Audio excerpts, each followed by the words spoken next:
आदाब दोस्तों, मैं अतफर शाह। भारत के टॉप कोर्ट यानी सुप्रीम कोर्ट की जो रीसेंट अबॉर्शन रिलेटेड रूलिंग जो है, जजमेंट जो है, उसको काफ़ी प्रोग्रेसिव देखा जा रहा है। और जितने भी फेमिनिस्ट्स हैं और विमेन एक्टिविस्ट्स हैं, एडवोकेट्स ऑफ विमेन्स राइट्स हैं, वो सब इसको एक प्रोग्रेसिव जजमेंट बता रहे हैं। दोस्तों, जजमेंट है क्या? तमाम विमेन, इस बार पूरा इंक्लूसिव लैंग्वेज है जजमेंट की कि तमाम विमेन भारत की एंटाइटल्ड हैं to safe and legal abortion. इससे बहुत सारी चीज़ें वाज़िया होती हैं और पहली बार मैरिटल रेप को रिकग्नाइज किया गया है। और मैरिटल रेप की वजह से जो प्रेगनेंसीज लाहक होती हैं, उनसे विमेन को लिबरेट किया गया है कि इस केस में भी एबॉर्शंस सेफ हैं और एबॉर्शंस अलाउड हैं।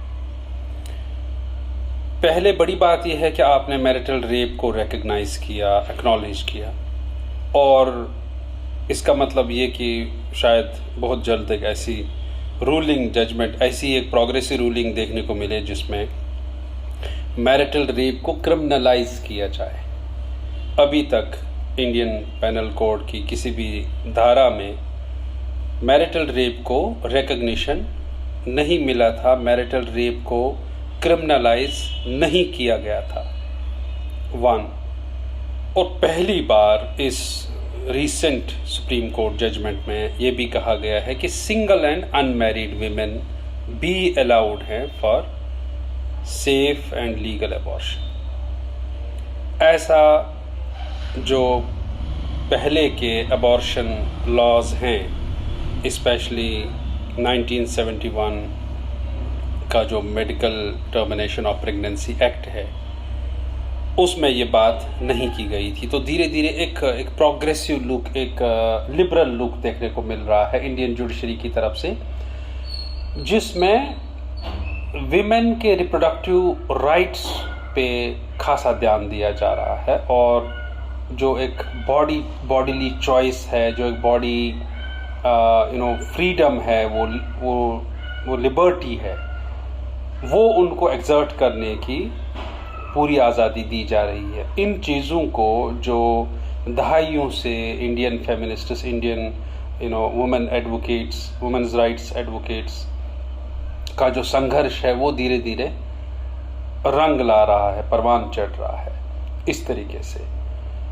तो अगर अब हम इसके सोशियोलॉजिकल एस्पेक्ट्स में जाएं तो मित्रों, दो एस्पेक्ट्स हर एक चीज़ का, जब भी हम सोशियोलॉजिकल स्टडी करें तो दो एस्पेक्ट्स होते हैं, एक है स्टेट और दूसरी है society. State in terms of government and judiciary and admin, और society in terms of civil society और common masses. Abortions in India जब तक अलाउड थी तो हो रही थी, नहीं अलाउड थी तब भी हो रही थी, क्योंकि एनुअली भारत के अंदर तकरीबन 15.5 लाख से भी ज़्यादा अबॉर्शंस होती हैं, जिसमें लैंसेट की एक रिपोर्ट के मुताबिक ये कहा जाता है कि 1/3 भारत की तमाम अबॉर्शंस जो हैं, जितनी भी होती हैं, उसका 1/3 हिस्सा जो है वो अनसेफ अबॉर्शंस का है। और एक रिपोर्ट में ये भी कहा गया है कि 67% of Indian abortions are unsafe और डन बाय क्वैक्स और डन बाय नीम हकीम्स, है ना, और जो लोग प्रोफेशनल नहीं हैं वो करते हैं। उसकी भी अपनी एक सोशियोलॉजी है। मान लीजिए romantic love as an aspect, और जो मॉडर्नाइजेशन की तरफ एक ट्रांजिशन हुआ है इंडियन सोसाइटी का, जिसमें अब एक जो boyfriend girlfriend freedom of movement, और जिसमें अब इंटीमेट रिलेशंस हैं बिटवीन अनमैरिड पीपल, हाँ, और अनमैरिड कपल्स, और जिसकी वजह से एट टाइम्स ये चीज़ें हो जाती हैं, pregnancies do occur and later when it was not allowed for unmarried women, तो अनसेफ मेथड्स, क्योंकि abortions whether you allow it और नॉट होती थी। ऐसा नहीं है कि जब अबॉर्शंस को जहाँ क्रिमिनलाइज भी हैं अबॉर्शंस, वहाँ अबॉर्शंस नहीं होती, क्योंकि ये एक ऐसी चीज़ है जिसको रोक पाना और कंप्लीटली रोक पाना ऑलमोस्ट इम्पॉसिबल है किसी भी समाज में।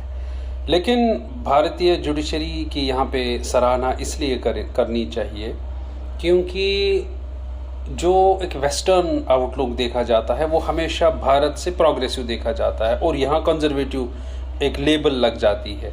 लेकिन पहली बार ऐसा भी साबित हो रहा है कि वेस्टर्न जो आउटलुक है अबॉर्शंस को लेकर, चाहे हंगरी हो, चाहे पोलैंड हो, चाहे यूएस हो और बहुत सारे बाकी देश हों, वो हमसे प्रोग्रेसिव नहीं है, क्योंकि वहाँ पे अबॉर्शंस को लेकर इतना फ्रीडम नहीं है जितना इंडिया में दिखाया जा रहा है, बताया जा रहा है।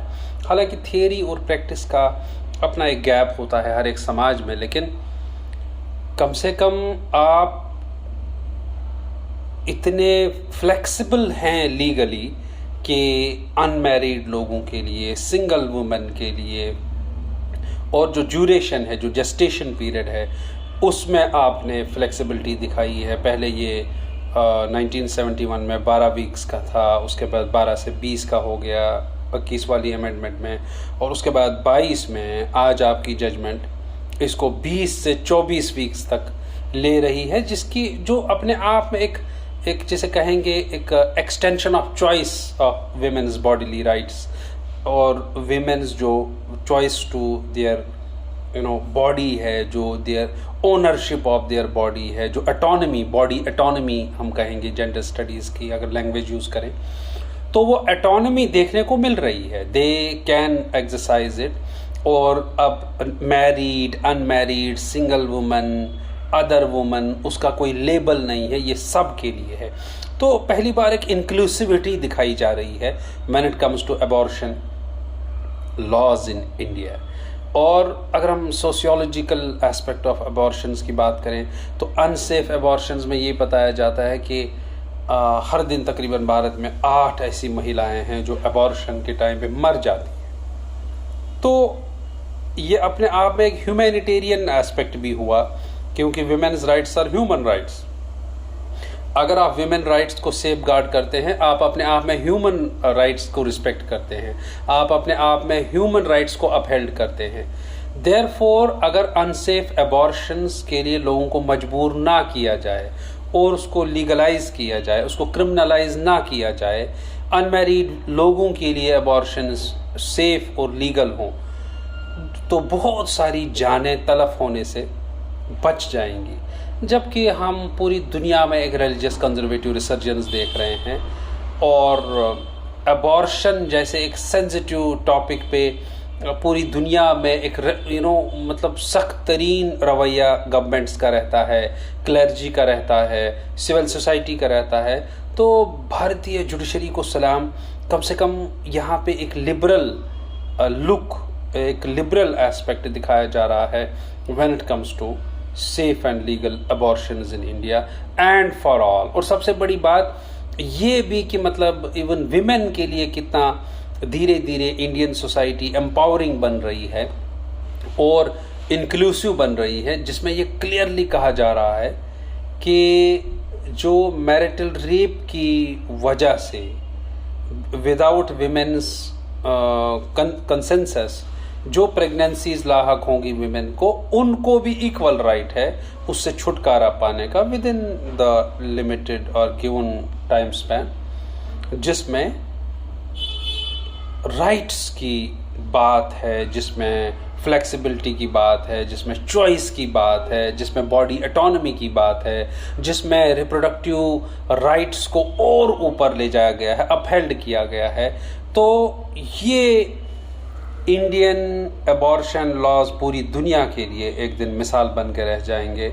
और जो विमेन एडवोकेट्स का, फेमिनिस्ट्स का, इंडियन वुमेन्स मूवमेंट का जो साल हा साल का संघर्ष है, ये अपने आप में एक इनाम है उस संघर्ष के लिए, एक इनाम है, एक रिवॉर्ड है कि इंडियन जुडिशरी इतनी सेंसिटिव है, इतनी जेंडर सेंसिटिव है, इतनी इंक्लूसिव है, जिसमें सब विमेन के लिए एक बड़ी खबर है, बड़ी अच्छी खबर है।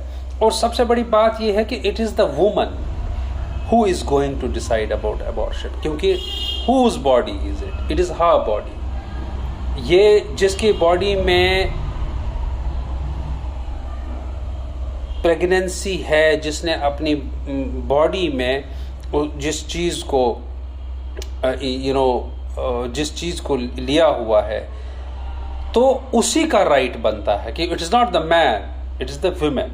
तो उन्हीं को राइट देना, वेदर टू अबॉर्ट और not, is a big thing, is a big decision, is a big empowerment in itself. और जो इवन अमेरिकी हुकूमत और बाकी वेस्टर्न जो जितने भी कंट्रीज़ हैं जो नहीं मानती, हालांकि भारत दुनिया में ऐसे 36 मुल्कों में एक गिना जाता है, 36 अमंग 36 कंट्री जो मैरिटल रेप को रिकग्नाइज नहीं करती हैं, उनमें भारत एक है। लेकिन एक दाग बेल डाली गई है। अगर यहाँ पे मैरिटल रेप का एक रेफरेंस में बात की गई है, तो आने वाले वक्त में हम ये कह सकते हैं कि मैरिटल रेप को क्रिमिनलाइज किया जाएगा, जो एक जेंडर इक्वल वर्ल्ड के लिए बहुत ज़रूरी है, जो जेंडर सेंसिटिविटी के लिए बहुत ज़रूरी है, जो वुमेन्स एम्पावरमेंट के लिए बहुत ज़रूरी है। और जिसे कहते हैं ना कि इन वुमेन की चॉइसेस को लेकर रिस्पेक्ट, ये रिस्पेक्ट तो government will say, political will say, judiciary के विल से ही एनफोर्स होगा। और उसमें पहली कोशिश ये की गई है थ्रू अबॉर्शन जजमेंट। बहुत बहुत शुक्रिया।